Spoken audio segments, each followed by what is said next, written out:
Jetons un regard rapide sur l'œuvre que le génie de Lyautey accomplit dans ce pays, tandis que le peuple marocain reconnaissant accueille ses cendres avec émotion, avec tendresse. Le Maroc fut d'abord doté des routes qui lui faisaient défaut. En quelques années, des villes modernes surgirent là où se trouvaient naguère de misérables bourgades. Des travaux d'art d'une importance capitale furent entrepris, tels le barrage de l'Oued-Nfis au sud de Marrakech.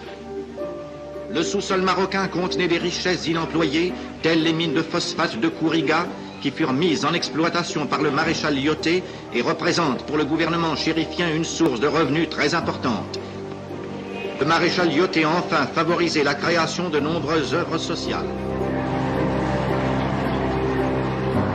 En réalité, loin de ces images de propagande, les difficultés des autorités françaises s'accumulent et la situation économique et sociale du pays est loin de ce bilan flatteur. L'armée française, en 1934, vient juste de terminer la longue et douloureuse pacification du pays, en soumettant les dernières tribus à l'est et au sud, après 25 années d'opérations militaires.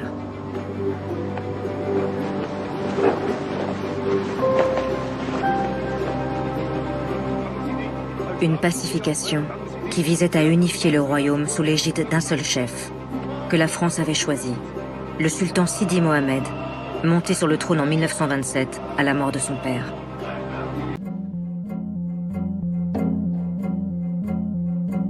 Quant à la situation sociale du pays, les sujets d'actualité ne montreront pas l'apparition de quartiers faits de tôle qui se constituent dans la périphérie de Casablanca.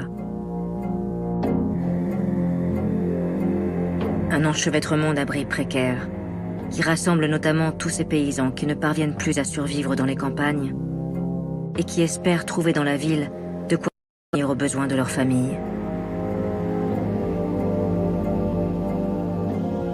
Des quartiers de Casablanca qui frappent tant les visiteurs qu'on leur donne bientôt l'étrange surnom de bidonville.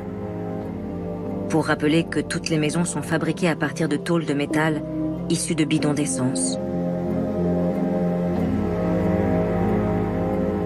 Bidonville, une appellation qui entrera ensuite dans le langage courant pour désigner tous les quartiers déshérités à la périphérie des grandes villes du monde.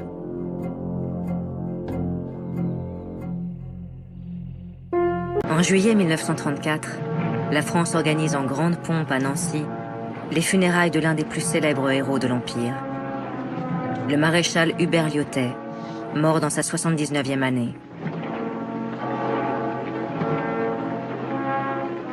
La disparition d'Hubert Lyautey, qui incarnait la flamboyance de l'aventure coloniale française depuis son action au Maroc, est pour le gouvernement l'occasion idéale d'encenser l'œuvre civilisatrice de la France.